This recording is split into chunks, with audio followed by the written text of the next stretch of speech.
El día de hoy vamos a entrevistar a nuestro trabajador social a nivel educativo.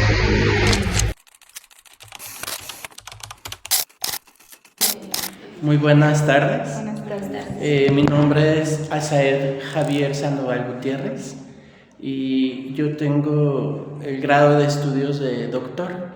Soy doctor en investigación educativa aplicada y mi institución formadora a nivel licenciatura pues es la Universidad de Guadalajara como licenciado en trabajo social. Después estudié la maestría en una institución de la SEP que se llama, por las abreviaturas, se llama CIPS, Centro de Investigación Pedagógicas y Sociales. Y después el doctorado lo estudié en una institución también de la SEP que se llama ICIDEN, que es el Instituto Superior para la Investigación y Docencia para el Magisterio. Y entonces esos son mis estudios. Mi puesto actual, yo trabajo aquí en la Universidad Pedagógica Nacional en Tlaquepaque. Y actualmente yo cubro una coordinación de una maestría, que es la maestría en educación media superior. Entonces, aquí recibimos a maestros de educación media superior que quieren seguir estudiando. Generalmente el maestro de prepa no es un maestro normalista que tenga formación pedagógica. Entonces, con más razón requiere una formación pedagógica y nuestra maestría es formadora y especializante. De tal manera que ellos analizan su práctica, nosotros les damos herramientas y teorías pedagógicas para que ellos mejoren su práctica con base en todas las teorías educativas y pedagógicas. Entonces aquí se forman, se especializan y la intención es que ellos mejoren su práctica docente. Mi horario de trabajo es de martes a sábado, de 7 de la mañana a 3 de la tarde, aunque me llevo trabajo a casa. Mi antigüedad aquí en la UPN es de 20 años. Yo también trabajé en UDG, recién egresé de la carrera, me invitaron a dar clases aproximadamente año y medio. Ahí estuvimos un tiempo trabajando. En UDG sumé como unos 16 años de antigüedad. El domicilio aquí de UPN pues es calle Pedro Coronel sin número, cruza con calle México y Rufino Tamayo, en la colonia Lomas de Tlaquepaque. El objetivo de esta institución es formar. Sus objetivos iniciales hace 47 años que surgió esta institución era nivelar a los docentes que tenían un nivel técnico para que a través de una nivelación tuvieran el nivel licenciatura y pudieran seguir sus promociones educativas. Sin embargo, prácticamente pues ya hay pocos docentes que requieran nivelación y más bien ahora lo que hacemos es formarlos a los bachilleres que quieren estudiar. Aquí tenemos 2 licenciaturas, una que es la licenciatura en intervención educativa y también está la licenciatura en pedagogía. Y ofrecemos aquí también maestrías en educación básica para todos los maestros de preescolar a secundaria y la maestría en educación media superior. Y tenemos también el doctorado en educación con énfasis en formación de docentes. Yo imparto clase en los 5 programas y el tipo de usuarios que atiende pues son bachilleres que, como ustedes, que egresan de la prepa y quieren estudiar una licenciatura por primera vez. Y nuestros usuarios a nivel posgrado son maestros que están frente a grupo, directivos, asesores técnicos pedagógicos, supervisores de área y jefes de zona que quieren seguir capacitándose para seguir especializándose. Pues gracias, profesor, por darnos la información sobre las generalidades de esta institución. Ahora, si bien le vamos a hacer unas preguntas un poco más sobre lo que usted, su transcurso de trayecto sobre la carrera, y pues quisiéramos saber qué funciones desarrolla usted como trabajador social. Sí, aquí tenemos, como les había comentado, 2 licenciaturas y tenemos un área de orientación educativa. Entonces, dentro de esta área de orientación educativa, nuestros estudiantes también estudian esta especialización. Entonces, yo me desempeño como orientador educativo aquí en esta institución a nivel superior y como tutor académico. Entonces, la función de la orientación educativa, aunque ya hayan ingresado a nivel licenciatura aún todavía trabajamos, sobre todo en los primeros semestres, con la orientación vocacional. Abrimos un expediente, hacemos entrevistas de inicio, trabajamos con modelos de orientación vocacional, en particular uno de la Asociación de Psicología Oaxaqueña, de Aguilar y Vargas. Nos propone primero abrir un expediente, recabar datos generales, identificar si el estudiante realmente quiere estudiar esto que está estudiando. Consideramos que el área de la educación es un área que requiere mucha vocación. Entonces ahí está presente la investigación, el diagnóstico, propiciando que quien ya está en la práctica haga una propuesta de mejora, que será la planeación, la ejecute, intervenga sobre ella y la evalúe. Entonces ahí estarían como los 5 pasos metodológicos de un método básico. ¿Cuáles problemas sociales atienden? Pues se nos presentan varios tipos de problemas sociales y socioeducativos. Hay problemas sociales que tienen que ver con, había dicho ya, de la vocación, que estén realmente convencidos de que quieren estudiar aquí. Nos presentan estudiantes que al autorregularse poco no saben administrar su tiempo. Trabajamos hábitos de eficacia para que ellos, al momento de autorregularse, aprendan primero a concientizarse. ¿Cómo intervienen y qué herramientas utilizan? Gracias. Herramientas que utilizamos, pues definitivamente son instrumentos preestablecidos. Por ejemplo, el de la entrevista, cuando estamos en la orientación vocacional, en la entrevista de datos generales para abrir el expediente del estudiante. Para efectos de realizar el diagnóstico, pues el modelo ya preestablecido de Aguilar y Vargas para el diagnóstico, en el caso de orientación vocacional. También utilizamos test psicométricos. Ahí nos apoyamos, por ejemplo, de la psicología, pero o test como el del CARGEF, de orientación vocacional. Y en el caso de los maestros de nivel posgrado, utilizamos rúbricas ya preestablecidas, que indican lo que ellos tienen que estructurar, y también modelos de la reflexividad de autores como Domingo Ángels, es una alemana, que le permiten al docente tener un modelo de cómo debe reflexionar en su práctica docente. Entonces usamos instrumentos de guía de entrevista, de valoración ya preestablecida como rúbricas, test psicométricos, y pues las técnicas básicas que todo investigador social o socioeducativo debe tener, que es la técnica de la observación, la técnica de la entrevista, y dentro de esas técnicas pues el rapport, generar un clima de confianza principalmente. ¿Cómo define el trabajo social? Gracias, muy interesante pregunta. Yo creo que podría haber una definición genérica del trabajo social y una definición por áreas de especialización.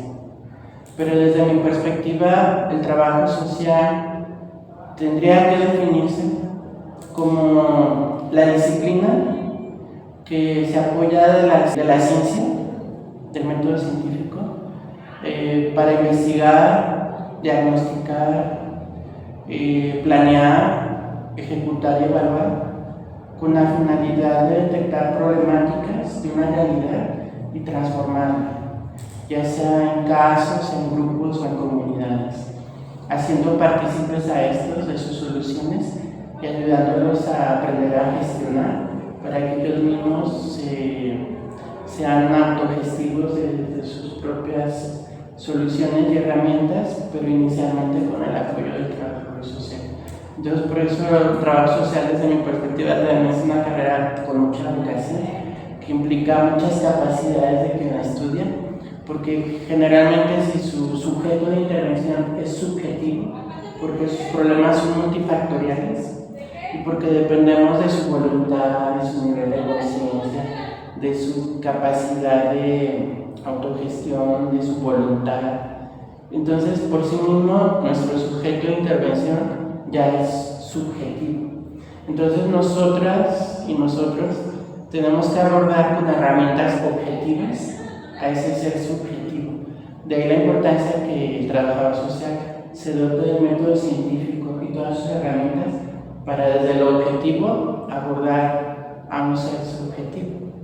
Y algo muy importante en el trabajo social, quizá más adelante en la pregunta, es sistematizar lo que hacemos para evidenciar impacto y trascendencia del hacer, porque se nos critica mucho de que las labores son muy técnicas y si no evidenciamos la trascendencia del impacto y la transformación, pues generalmente quien no conoce la carrera se va a quedar que es un servicio meramente técnico, no de transformación social. ¿Cuál es la importancia de los trabajadores sociales para la sociedad actual? Desde mi perspectiva es mucha. Considero que los países del primer mundo basan su estabilidad integral como país en la estabilidad social, emocional y biológica de su población. Sin embargo, creo que en los países tercermundistas aún no se ha logrado dar ese brinco. Se piensa que el Producto Interno Bruto y todos aquellos elementos económicos y financieros son la base y que una vez teniendo como una estabilidad económica vendría el equilibrio social o familiar o emocional. Cuando los países del primer mundo considero lo hacen al revés. Primero trabajan con la estabilidad familiar, emocional, biológica, para ya generar equilibrio en las áreas financieras, en los sectores productivos. Entonces creo que desde mi perspectiva la campana en países tercermundistas como México está invertida y falta mucha conciencia social e integral por parte de las élites políticas y de poder para realzar nuevamente esta campana, invertirla y propiciar un equilibrio económico, financiero y productivo desde el equilibrio social, familiar y emocional. Sí.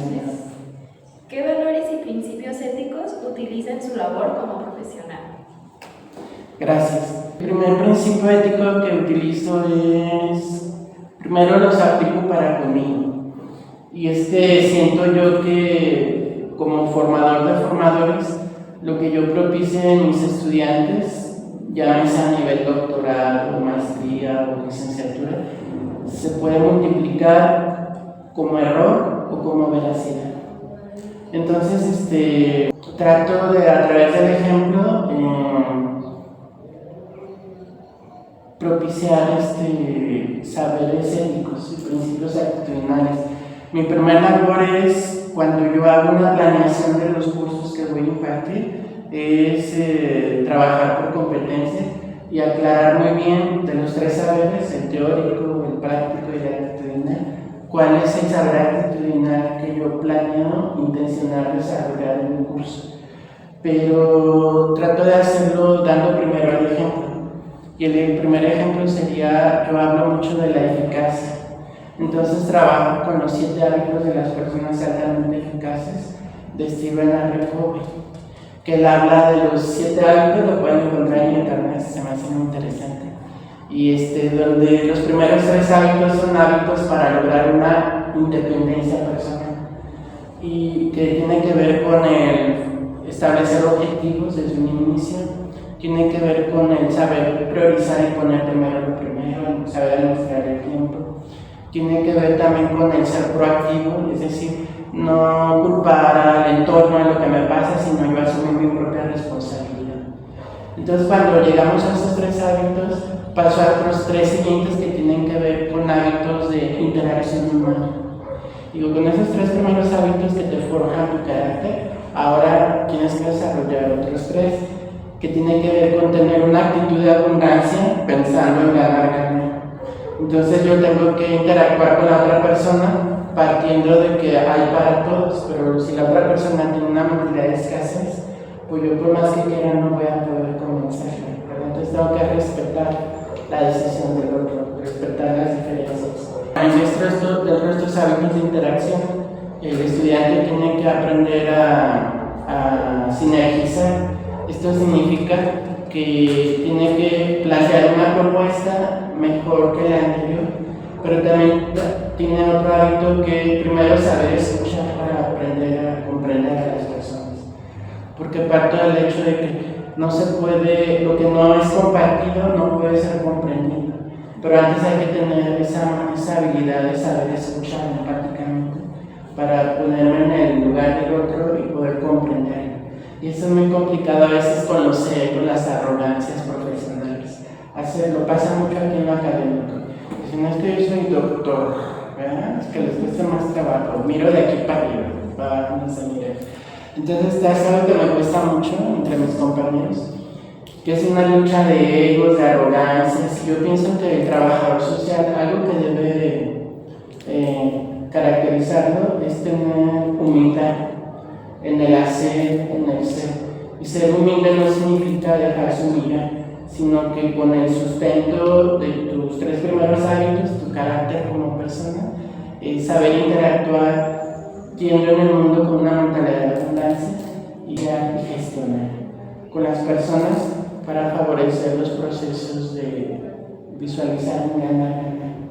Y finalmente el último hábito es el hábito de la autorrenovación, que tiene que ver con proveernos a nosotros y cuidarnos en todas nuestras áreas de vida: la física, la mental, la espiritual, la emocional, la familiar, la laboral, y todos estos ámbitos tenerlos equilibrados para cuidarnos nosotros en nuestra salud, en nuestra integridad, y de esa manera dar lo mejor a nosotros mismos y propiciar a los demás.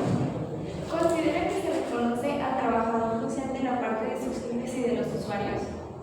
Yo considero que sí, pero creo que también eso se basa en el resultado que tú ves y la credibilidad que tú ofreces. Porque si no sucede así, entonces es muy fácil perder o ganar. Y de repente yo percibo que ha sucedido mucho en estas áreas de educación. Por ejemplo, a nivel profesorado de la SEP ha quitado los gabinetes psicopedagógicos de las secundarias, donde había un médico, una psicóloga, un trabajador social y un pedagogo. Eran 4 profesionistas. Y actualmente ya no existen. Entonces, prácticamente, cuando se jubila un trabajador social en una secundaria, ya no se pierde esa clase. Por ahí había una propuesta de Monreal, de Morena, bueno, era del PRD o de Morena, y ahorita está, creo que como senador, de volver a analizar esa posibilidad de, por lo menos en las secundarias federales, regresar los gabinetes psicopedagógicos. Y yo creo que pues, la Secretaría de Educación Pública ha errado en quitar los gabinetes, pero también entiendo que llegó un momento donde pasó algo con los gabinetes. Dejaron de sistematizar su práctica, dejaron de evidenciar el impacto y la trascendencia que tenían con los estudiantes, con sus familias. Entonces, cuando les dijeron, muéstrame resultados de tu impacto profesionalizante, es que no es sistematizado. Pues es que cómo pides que yo te conserve tu plaza cuando tú no me demuestras tu impacto y tu trascendencia. Entonces creo que es ahí donde se pierde lugar, se pierde validación. Y de ahí yo sigo insistiendo que hay que usar el método científico para sistematizar lo que hacemos y evidenciar impacto, trascendencia y transformación a través de la labor que se hace, porque yo sé que si se hace científicamente y metodológicamente, con base científica, sí se puede lograr evidenciar. Y de ahí la importancia de hacer esto, pero creo que se ha dejado de hacer. ¿Usted trabaja en un equipo disciplinado? Sí, porque hacemos colegiaciones. Yo, por ejemplo, en el caso de la maestría en educación media superior, me toca dirigir los equipos interdisciplinarios. Y al final de cuentas son compañeros que yo tengo de los maestros que dan clase en esa maestría y tratamos de reunirnos siempre con objetivos específicos para llegar a acuerdos, para calendarizar actividades, para hacer al final del semestre una evaluación general y para invitar a los estudiantes o maestrantes en este caso a generar. Entonces sí lo tengo, También en ocasiones con el director tenemos que hacer trabajo. Entonces, algo interesante, sobre todo en una educación media superior, que tenemos compañeros de diferentes carreras.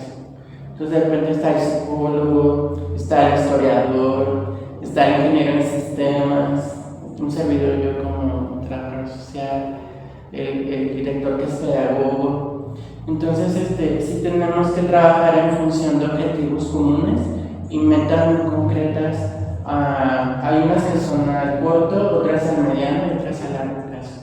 Entonces, para mí es muy enriquecedor trabajar interdisciplinariamente, porque cuando hay esta mentalidad de abundancia, cuando quitamos estas arrogancias académicas y egos, se puede dar un trabajo en equipo y se suma. Entonces, bueno, en mi caso, yo como líder de un equipo interdisciplinario, trato de mantener equipos cooperativos, sin esos egos y esas arrogancias y sumando. Porque si los hay aquí que son muy arrogantes. Sí. ¿Utilizan las tecnologías de la información y comunicación? Sí, son básicas. Precisamente ahorita tengo un grupo de estudiantes que vemos la materia de psicología social y estamos viendo ahorita cómo hacer un expediente psicopedagógico.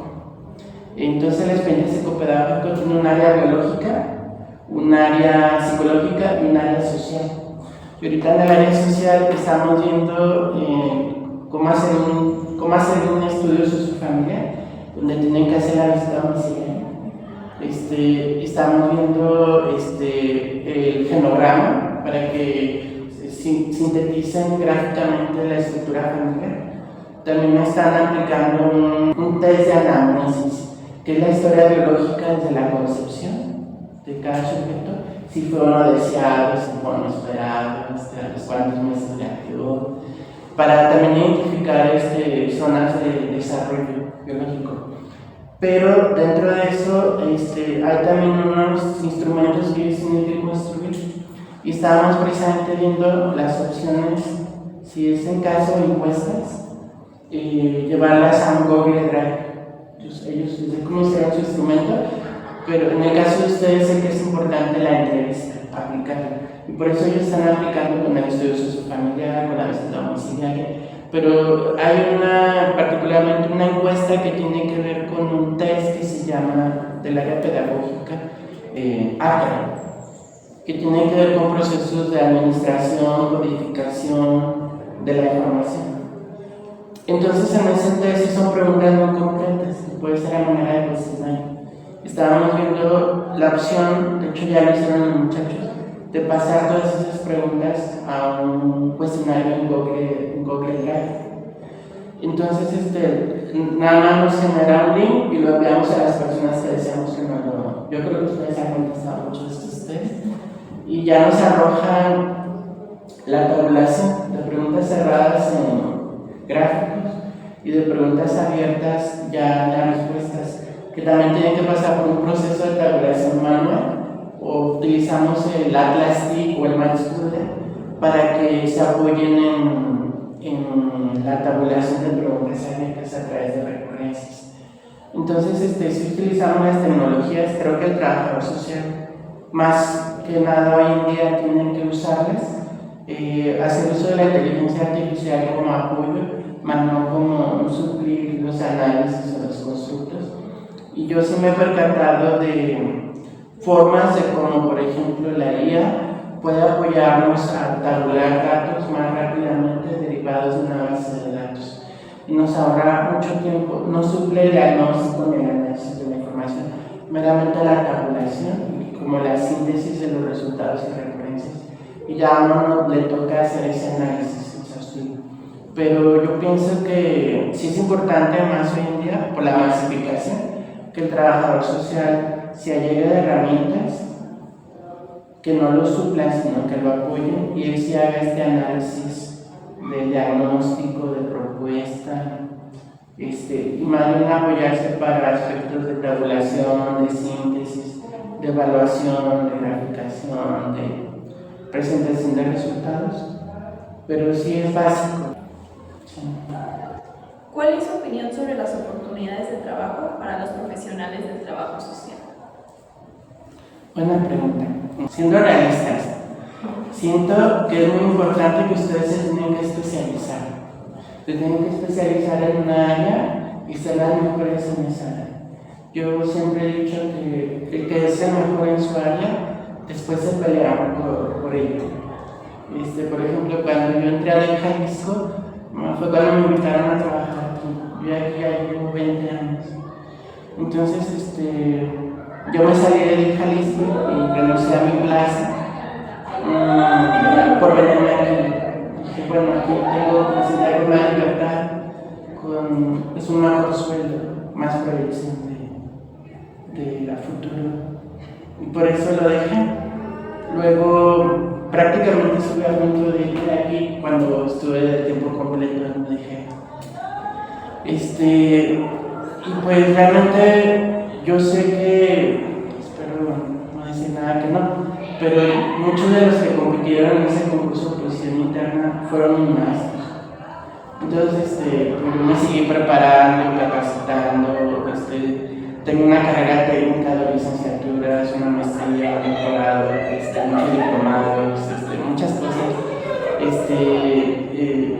He escrito artículos de revistas, capítulos de libros, quieran o no, todos esos son aspectos académicos que te van sumando puntitos. Titulado, no sé, más de 50 estudiantes de nivel licenciatura, maestría, doctorado. Y quieras o no, todo eso se suma a un currículum, que por eso cuando yo me invitaron a UDG y me dijeron, participa en el concurso de posición abierta, pues participé. Y pues un órgano colegiado del Consejo General Municipal dijo, este es el que tiene más puntos sobre los otros 60 o no sé cuántos hicieron el trámite, que sí ya tienen 40 años de antigüedad, pero entonces requieren ustedes seguirse capacitando. Una vez que terminen su licenciatura, lo más pronto posible incorporarse al campo laboral, si les es posible trabajar, estudiar al mismo tiempo su maestría, estudiar su maestría. Yo en mi caso me especialicé mucho en la empresa, a mí me encanta, soy enamorado del trabajo social empresarial.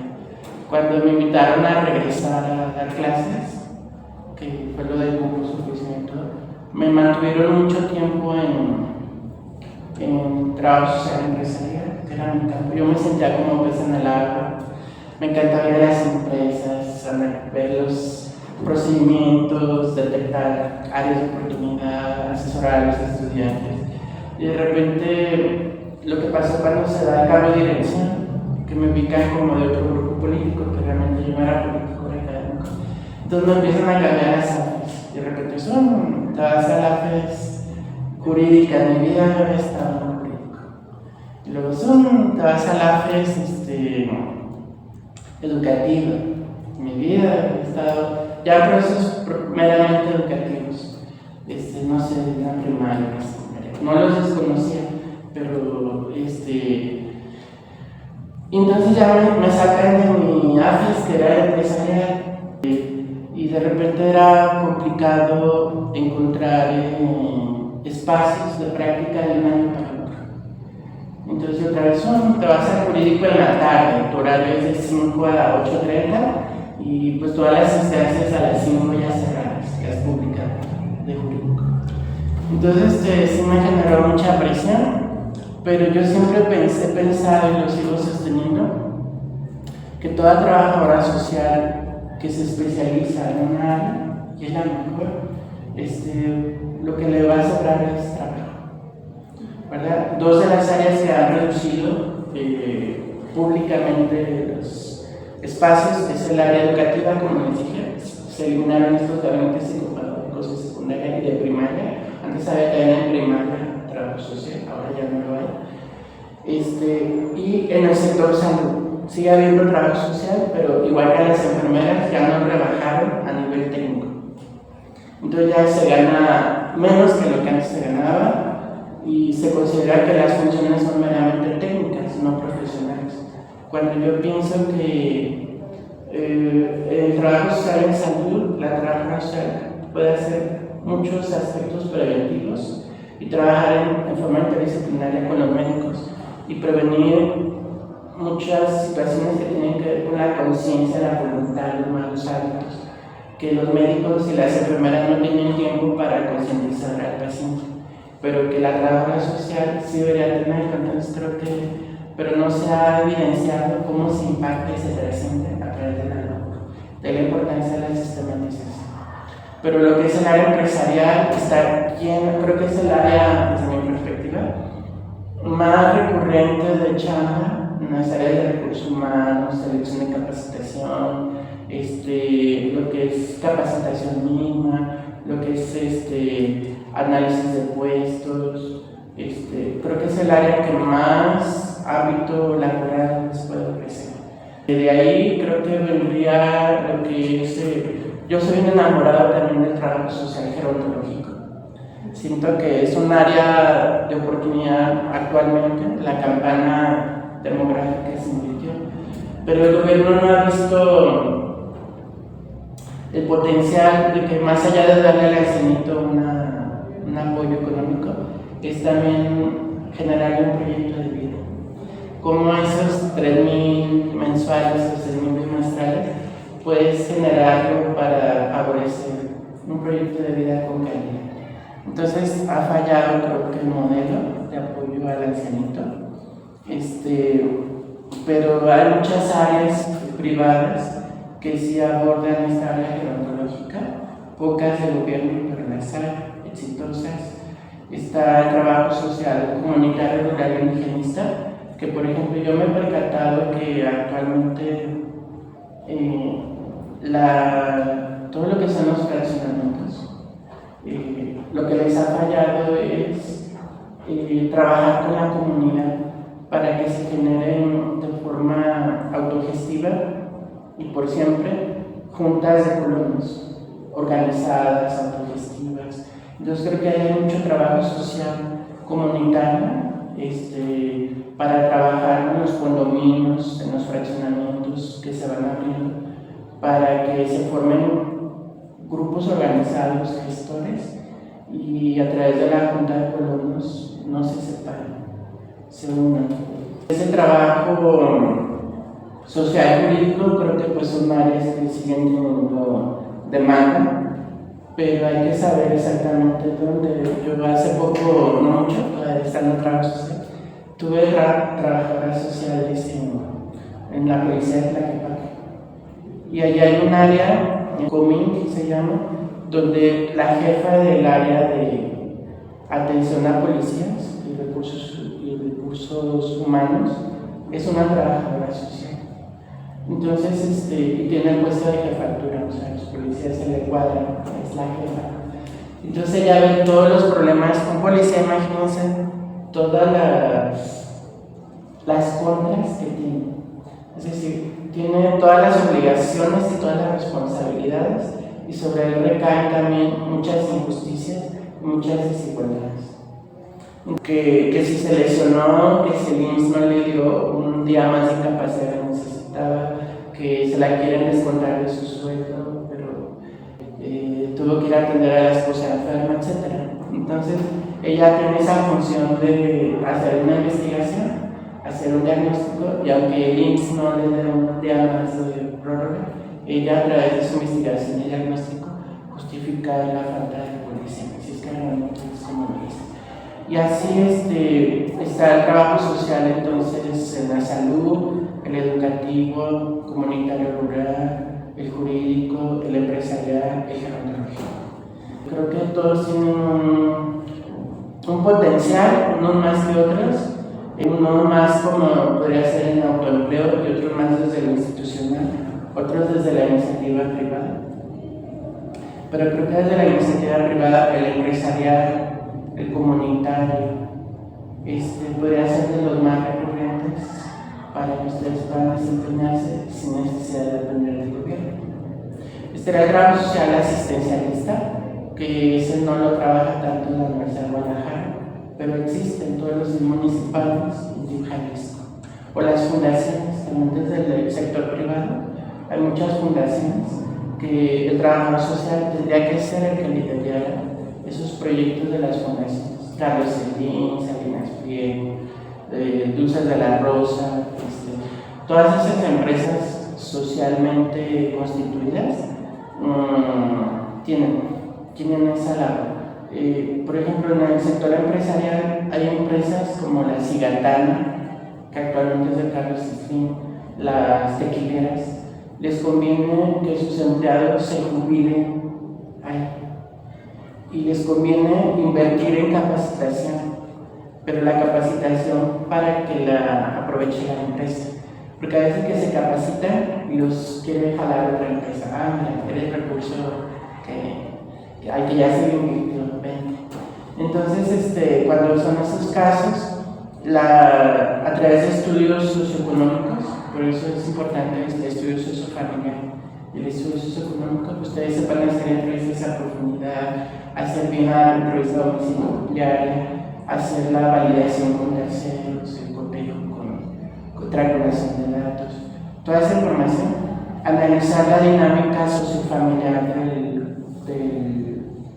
del candidato a la empresa y de esa manera asegurarse que no tenga hábitos de violencia, de alcoholismo.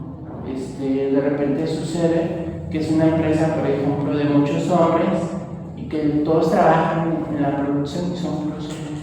Entonces interesa, por ejemplo, al patrón que no, por ejemplo, sí que es discriminatorio, pero que no sean homosexuales, por ejemplo, porque les generarían problemas internos. Entonces, pero dicen, yo quiero que tú hagas conmigo, que hagas carrera, que te jubiles conmigo, y te quiero invertir en capacitación. Entonces, esos estudios sociofamiliares y socioeconómicos tienen que ser muy profundos para asegurarse que tenga buenos hábitos y que la estabilidad de la familia se refleje en la estabilidad en el ámbito laboral. Ahora me gustaría saber sobre su experiencia laboral y qué le motivó a estudiar trabajo social. Gracias, muy bonita pregunta. Yo soy hija de una mamá soltera que solo estudió una carrera técnica.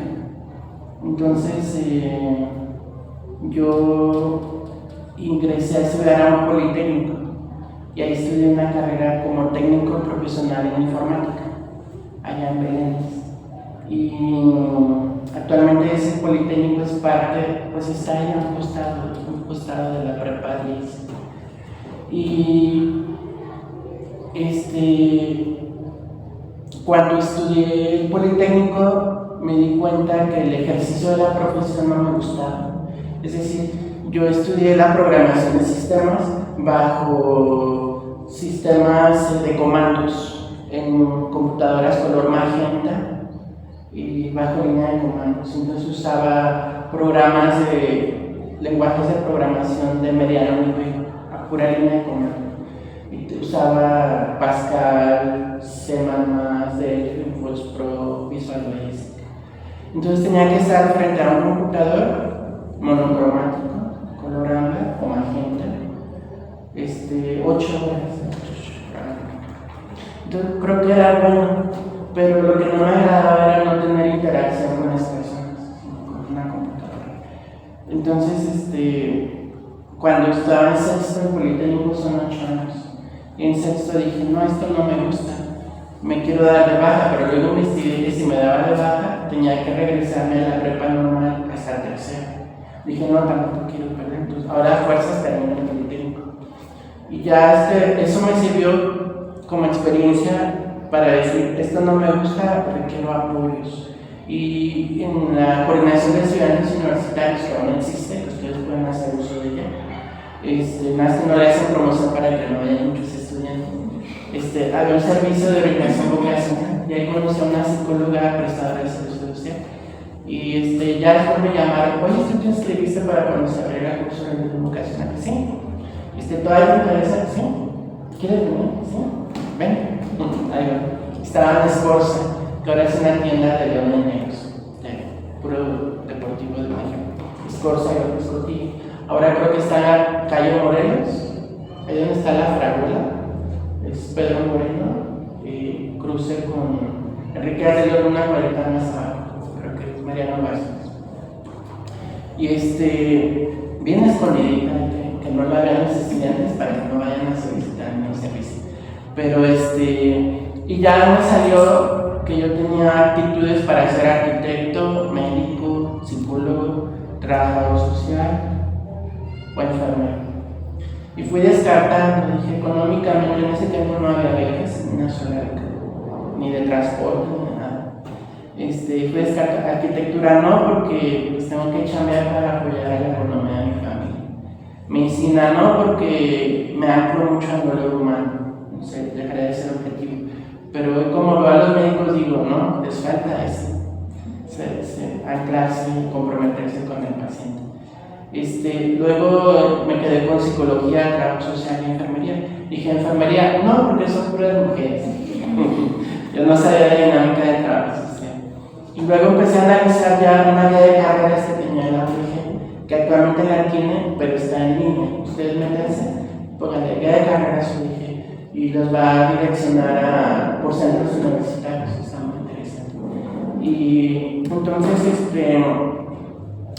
ahí venía toda la currícula, las materias de psicología, de trabajo social, los horarios, las áreas de especialización, incluso los sueldos de un nivel bajo, intermedio y alto. Entonces, a mí en particular me llamó la atención que en trabajo social había la especialización empresarial, que en la casa de psicología no se mencionaba. Y entonces me llamó mucho la atención. Y entonces dije, voy a optar por trabajo social, por convicción. Y me acuerdo antes te hacían entrevistas cuando elegías el AFES, y si no dabas el ancho te cambiaban el AFES. Ahora creo que ya no hacen las entrevistas. Pero antes sí eran 2 entrevistas y si no dabas el ancho ellos decidían cambiarte otro. Y yo desde el inicio, y te hacían preguntas capciosas. ¿Te cambiarías el turno si solo saldría a la tarde? Sí.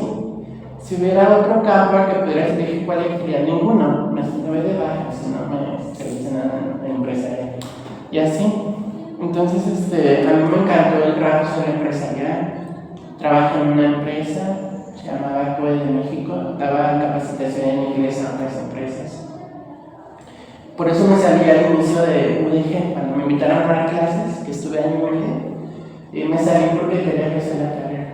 Entonces no regresé, hasta muchos años después. Luego me mandaron a llamar de Jalisco.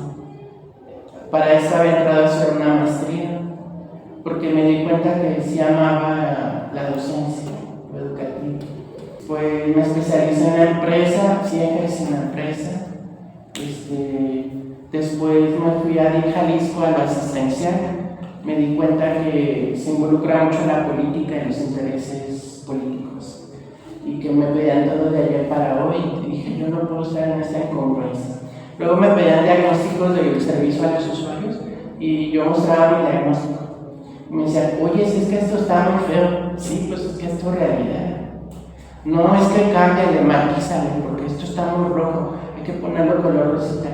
Yo decía, no, o sea, ¿qué quieres? ¿Mejorar o ocultar?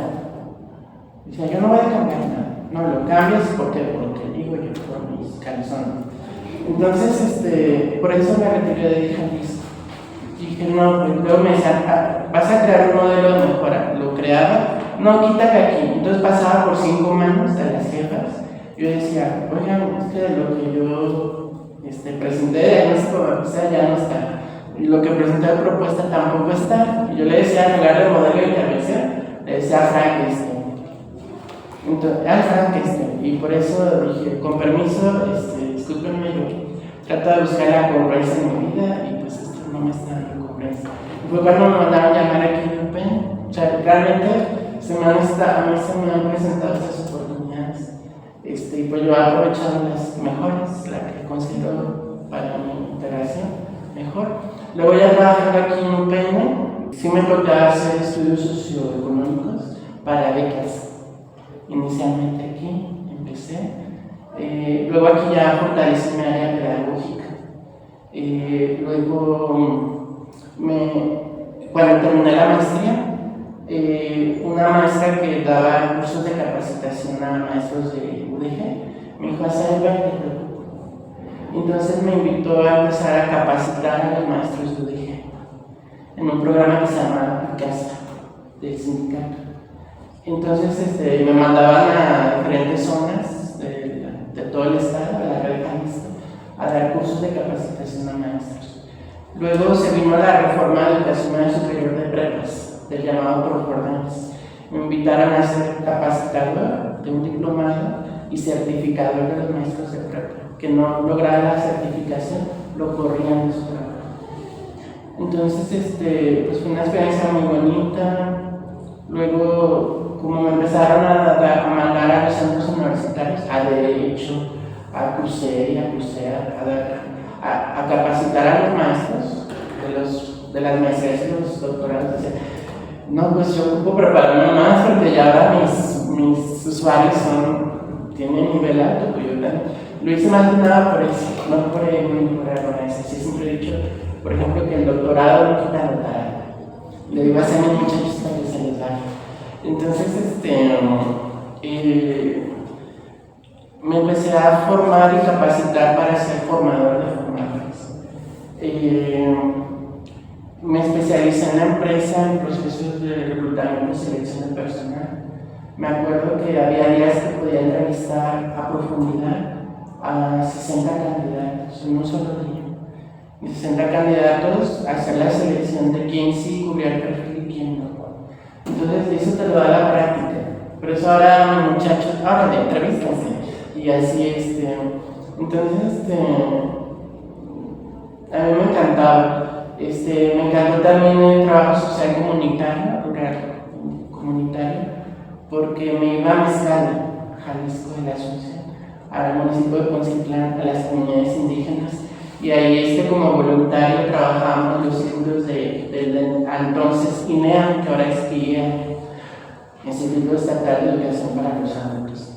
Entonces, pues siempre me fui enamorando, aunque me llevó a la empresa, a lo asistencial, a lo comunitario rural. Me gustaba generar proyectos para los asilos y los presentaba al Instituto Mexicano de la Juventud. Y decían, pero este es el Instituto Mexicano de la Juventud, ¿por qué está presentando un proyecto para viejitos?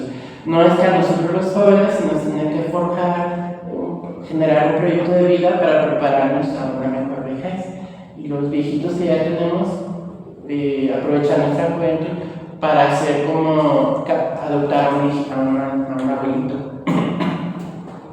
y como concientizarnos más a través de contacto con los abuelitos de que nosotros tenemos que visualizar nuestro proyecto futuro.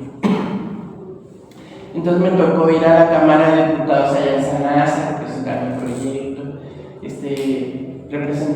Íbamos como simulando a diputados de nuestra zona Jalisco. Y me tocó hacer ejercicios legislativos de propuestas de leyes para los viejitos. Entonces, pues sí, fui siempre así como muy inquieto. Ahí en la universidad creamos un grupo que se llamaba Reto Académico para que se aprovecharan los recursos de transporte para ir a estos eventos de la MEX y la AFEX y todo eso que ahora se hace, para ir en grupos grandes y todo un cambio lleno de estudiantes. Porque se me hacía muy enriquecedor que conociéramos qué hacía trabajo social en la UNAM, en Zacatecas, en Colima. Y yo creo que eran experiencias que se nos enriquecían. Yo decía, si ya hay un cambio que nos puede ofrecer gratuito y podemos gestionarnos a llegar al código de Zacatecas o de algún lugar y nada más gastar nuestros propios alimentos y ahorrarnos a gestionar todo eso, pues ¿por qué no se hace? Entonces ya sí, entonces estuve en lo empresarial, asistencial, educativo, pero bueno, a fin de cuentas todo me llevó a lo educativo. Es algo que todo lo amo, pero si hay unas áreas que me generaban más estrés que otras, como lo asistencial, porque se involucran las cuestiones políticas, y lo gerontológico, que de repente es como el que clama en el desierto, porque están claras las situaciones y pues nadie aporta recursos o hay interés por los ancianitos, pero son clases muy vulnerables. Pero mi área de especialización y así decidí especializarme fue en educativo. Las enseñanzas competencias y conocimientos recibidos en las aulas fueron suficientes para laborar como trabajador social? Yo siento que en una parte sí. En la parte metodológica, yo tuve excelentes profesores. Y yo andaba entre el turno matutino y vespertino. Tuve a la maestra Elga Susana Bárcenas Amezcua, que fue la base de mi metodología de cuarto y quinto. Era una materia que unía metodología muy. Y nos desvelábamos, nos hacía hacer por semana un proyecto diferente, un informe de investigación con la sistematización de las prácticas. Y nos desvelábamos narrando, transcribiendo, porque todo no lo podía máquina. Pero yo le agradecí mucho, mi grupo la odió, incluso la corrió, y ya no la quiso. Pero yo valoré mucho lo que la maestra nos forjó. Y luego en mis prácticas profesionales también en empresarial, tuve una maestra vieja, que fue inhumana y a veces cruel, pero es porque la empresa también a veces así es. Entonces, a raíz de su ejercicio y su actitud, nos forjó en la templanza y en la adversidad. Y yo aprendí mucho de ella. Yo estaba a punto de darme de baja y se me puso por tu haber detrás, y yo, pues así cruzado de brazos no vas a tener nada. Y yo, sí. Me confrontó y dije, sí, es cierto. Entonces, pues ya me dio permiso de entregar tareas después, se me habían juntado. Pedí un permiso al departamento de traducción para darme de baja, no me lo dieron. Yo creo que sí, pero la maestra habló para que no me lo dieran.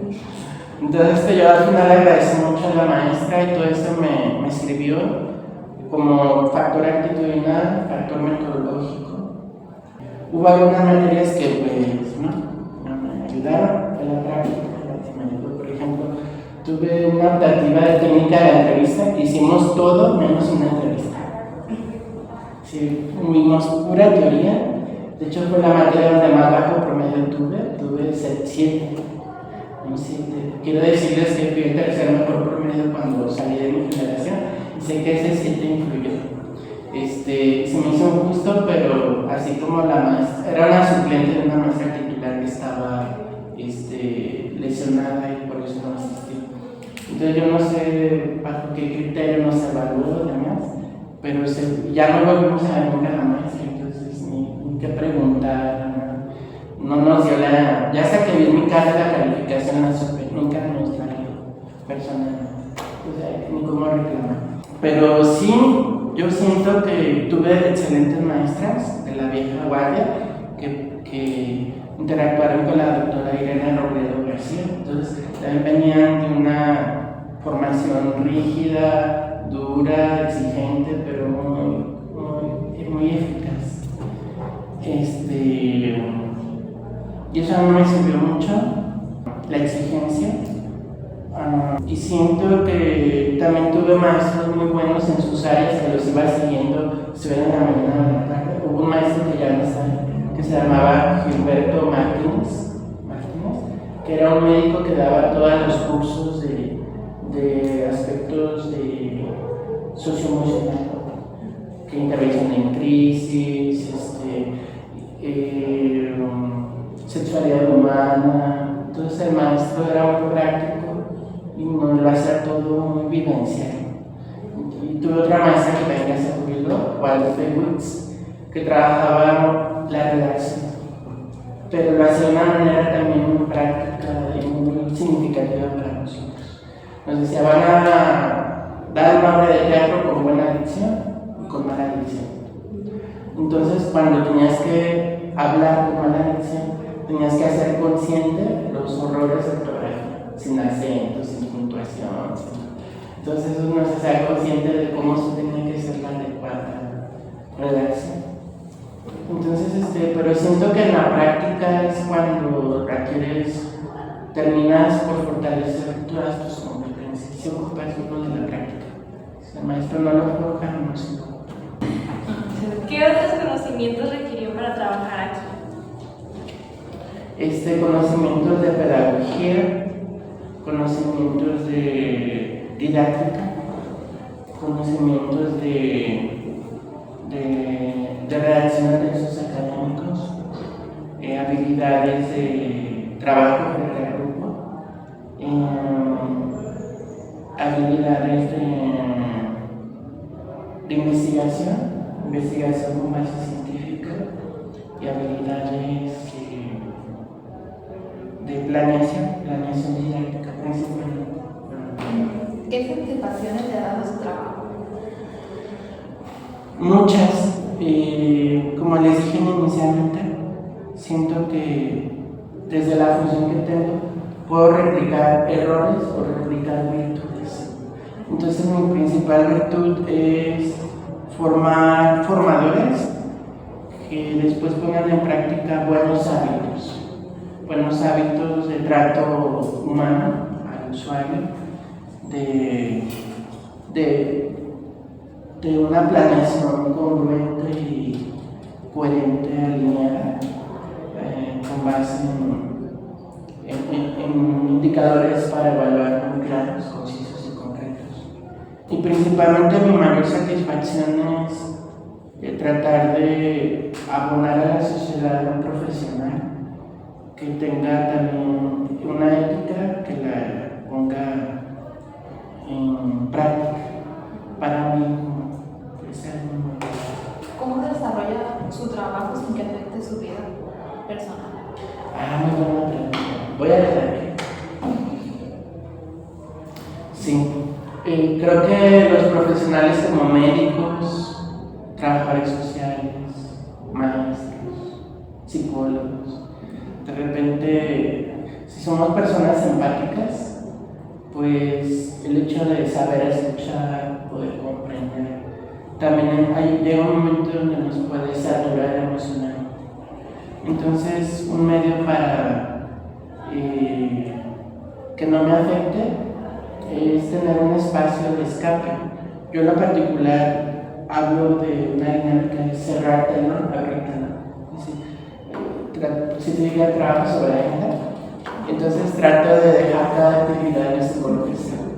Pero aún así sí tengo los lunes mi espacio de terapia para también hacerle ojitos a mi costa y soltar lo que no me toca hacer. ¿Qué casos le han marcado más en su experiencia profesional? Pues creo que han sido positivos y al mismo tiempo negativos. Por ejemplo, en el ejercicio profesional trabajando en DIF, mis usuarios eran los trabajadores sociales, porque yo tenía que investigar sus procesos de atención, diagnosticar y producir nuevos.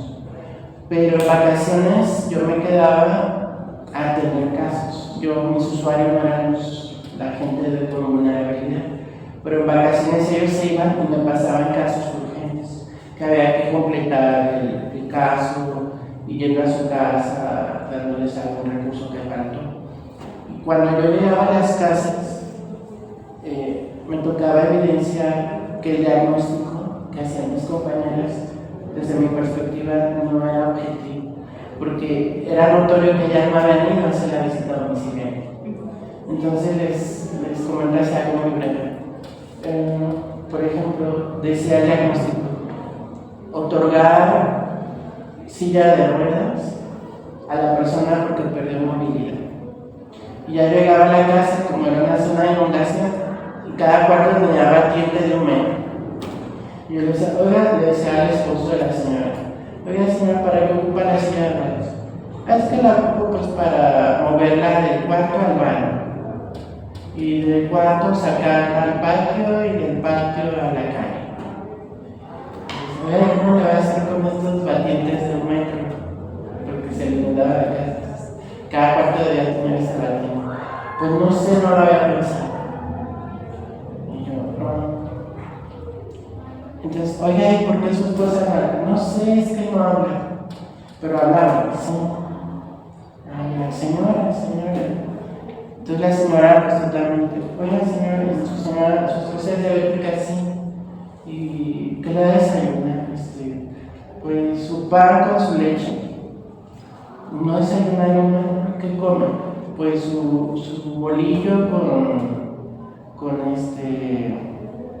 con un pedazo de camote, de dulce y no sé qué. Pero es diabética. No le hago médico, no le han sacado destroxis, no.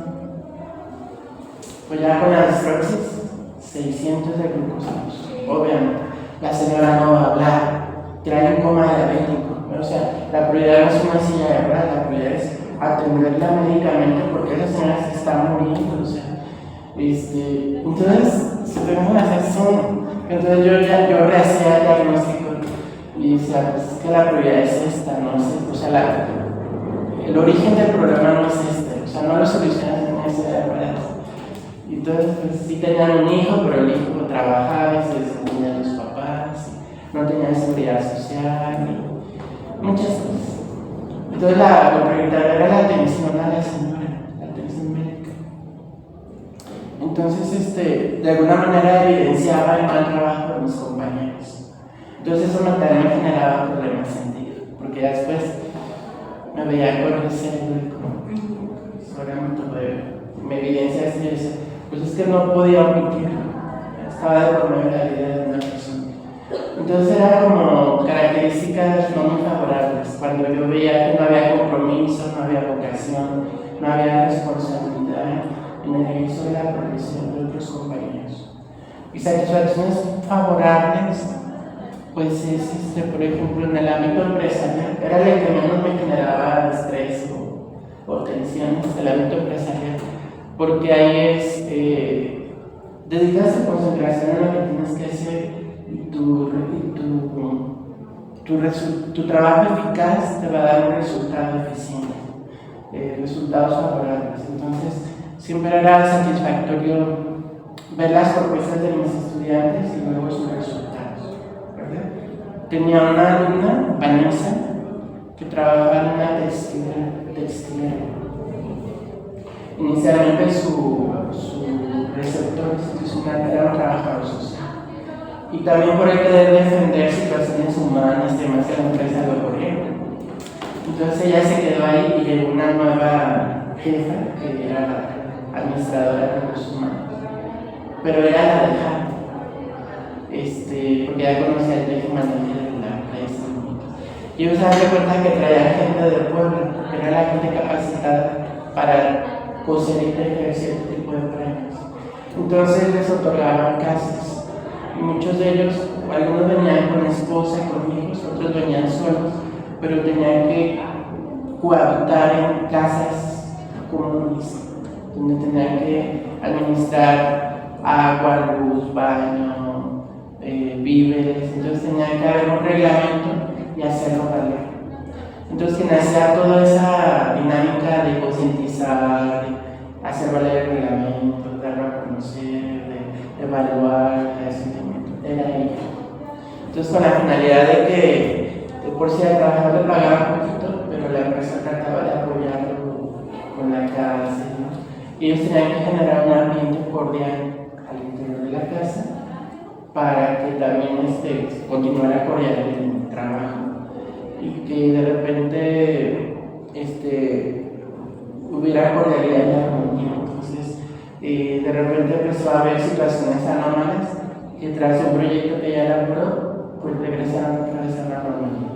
Entonces proyectos así interesantes como ese, y ver los resultados, que el trabajador estaba justo, iba a permanecer en la empresa más tiempo, que su proyecto de bonos e incentivos por productividad y buen comportamiento le fue aceptado. Entonces los patrones empezaron a desviar un poquito más de su riqueza para el bien del trabajador. Entonces estos eran satisfactorios muy bonitos en el ejercicio de la profesión, no directos, pero sí a través de mi asesoría, a través de ellos. Y pues aquí cada vez que se titula un chico de licenciatura, maestría, posgrado o doctorado, pues siempre es para generar una mejora de la sociedad, un mejor servicio a través de su docencia. Y también cuando evitamos que un chico de licenciatura se dé de baja, porque lo apoyamos en aspectos de canalización emocional, en su salud, pues dice uno, es bueno, es satisfactorio de de que no se nos vaya. Entonces, pues son muchos, realmente son muchos, y de los que no han tenido satisfactores muy positivos, pues prefiero retirar. ¿Qué deben hacer los trabajadores sociales para ser más reconocidos y valorados por la sociedad y otros profesionales? Creo que lo voy a sintetizar en 3 cosas. La primera es sistematizar su práctica para demostrar el impacto en trascendencia. La segunda es prepararse más, capacitarse más. Y la tercera es eficientar mucho desde el método científico cada uno de sus pasos metodológicos. Investigar desde lo científico, diagnosticar desde los modelos preestablecidos, planear desde los modelos y la justificación científica de una realidad y problemática real, ejecutar desde la gestión. Tienen que ser ustedes excelentes gestoras con esa mentalidad ganadera y evaluar también con indicadores preestablecidos que realmente evalúen lo que realmente ustedes quieren medir o cualificar. Todo es base científica. ¿Cómo se mantiene actualizada una profesión? Muy interesante. Al estar aquí en la educación me forja la educación actualizada.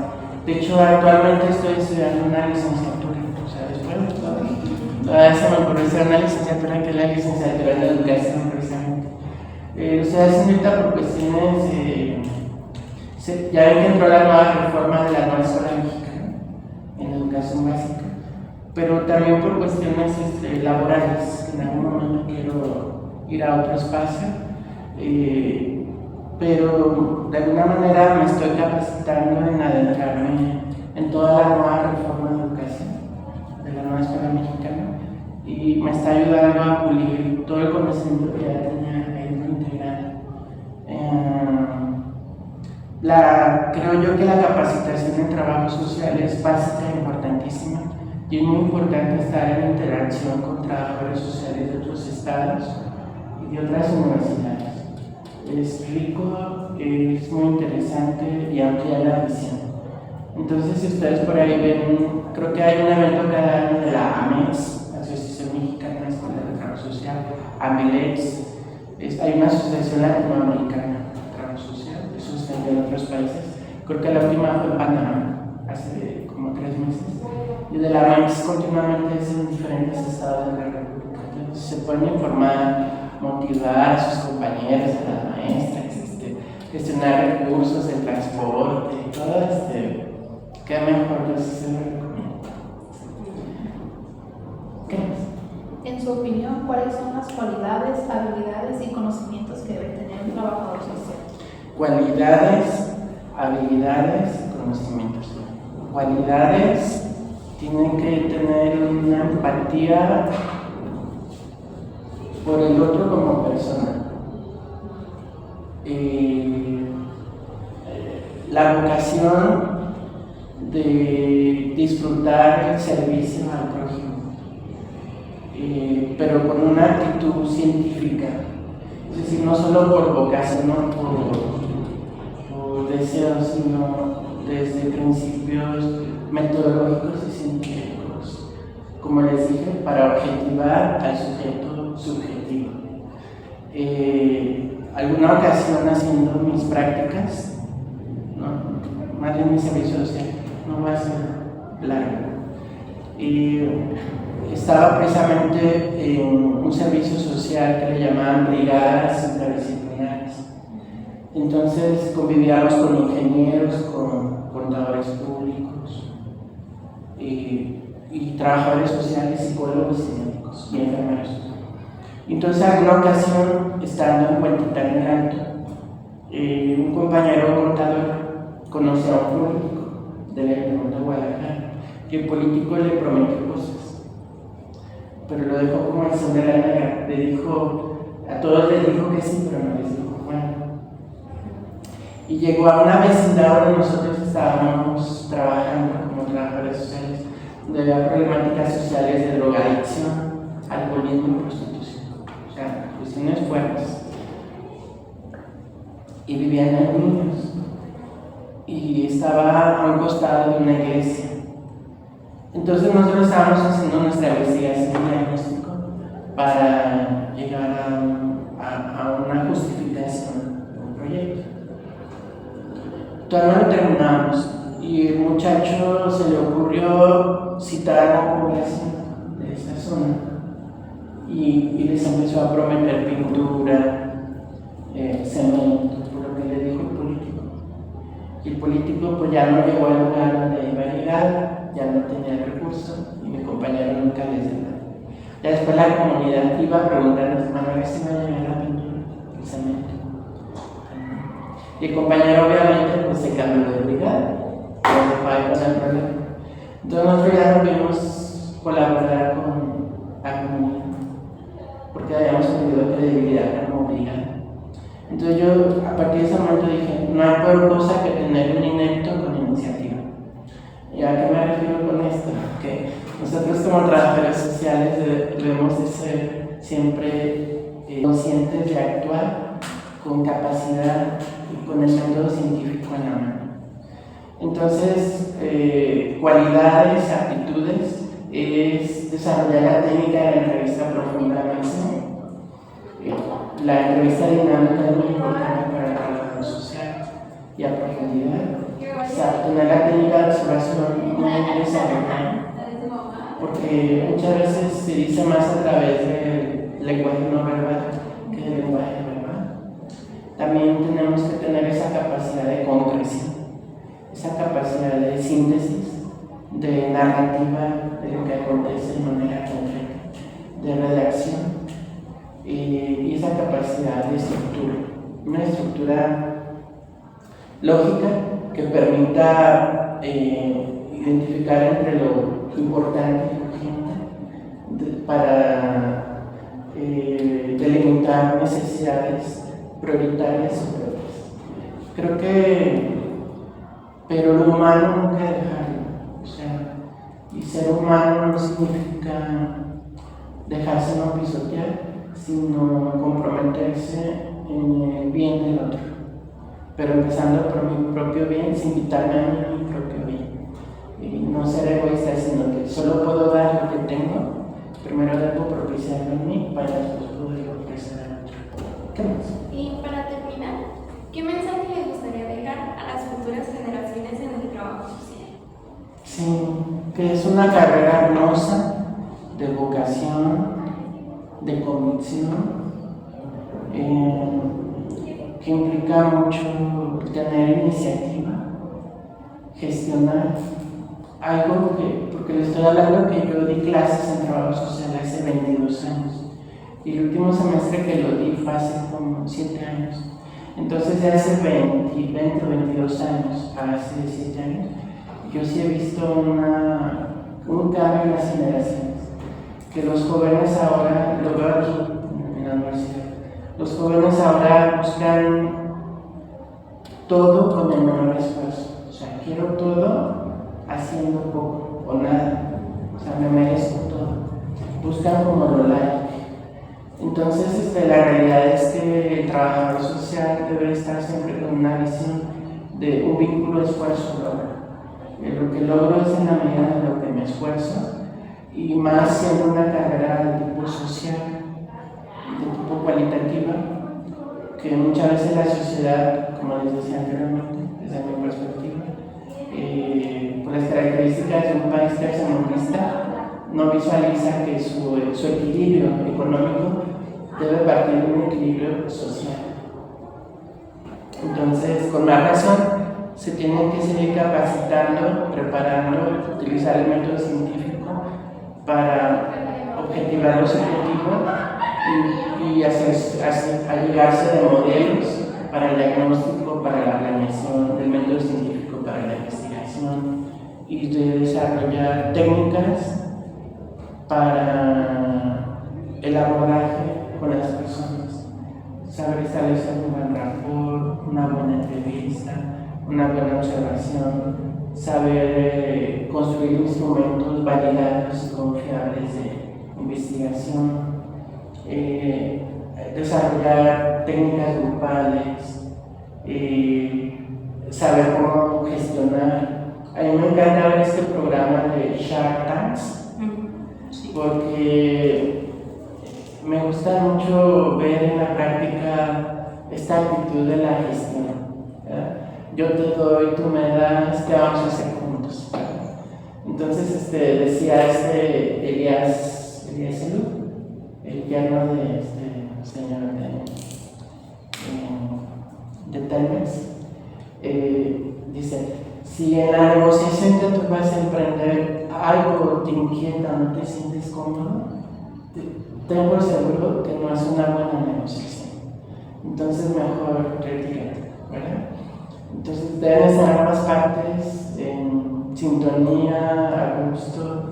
Entonces creo que él y la trabajadora social tenemos que gestionar con las voluntades y las conciencias de los sujetos. Y si los sujetos no quieren, aunque nosotros queramos, si ellos no se comprometen consigo mismos, nosotros no vamos a poder hacer lo inimaginable, lo que ellos no se comprometen.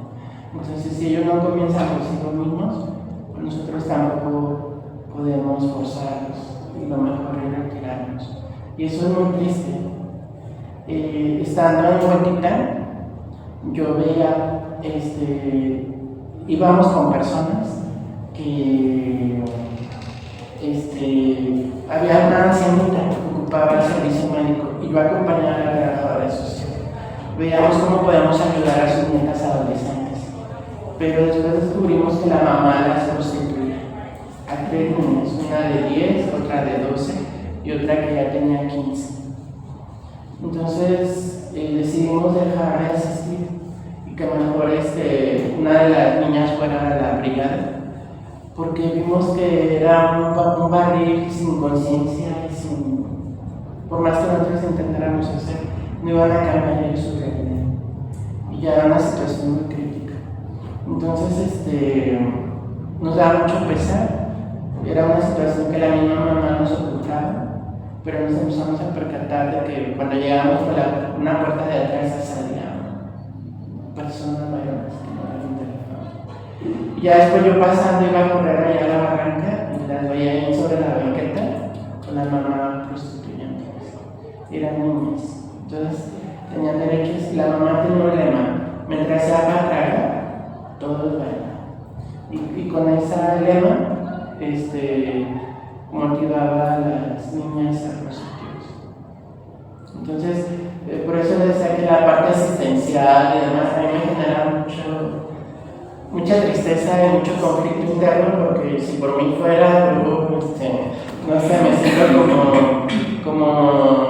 como un superhéroe social, ¿no? Que me gustaría modificar en 3x3 las cosas, pero sí me agrava mucho ese tipo de situaciones de libertad de la persona que no decide cambiar y transformar su realidad.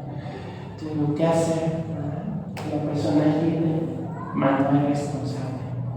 Entonces, pues ánimo, que elijan el campo profesional que más les apasiona. Cada uno tiene un perfil. Yo lo viví con las de salud, las empresariales, de jurídico, la educativa, y cada una tiene un perfil. Por último, Sí. a nombre del equipo que entrevistó a la maestra de la materia de intervención en la investigación social, la maestra Diana Cervantes Carmona, y a todo el grupo, agradecemos a usted habernos recibido por su tiempo y sus conocimientos compartidos. No, con mucho gusto, nos saludan mucho a la maestra Diana, le felicitan por... La va a ver, mandarle saludos. Maestra, un gusto. Felicidades por implementar esta dinámica. Yo en primero nunca fui a entrevistar a un trabajador social, fue como hasta 5º semestre, y sé que es muy importante para motivar y comprometer a los profesionistas en formación a adquirir estas competencias metodológicas, científicas y actitudinales y éticas que son necesarias para el ejercicio de nuestra profesión. Muchas gracias. Y nosotras, por su tiempo, le trajimos un detallito. No sé, está... Me molesta. Qué hermoso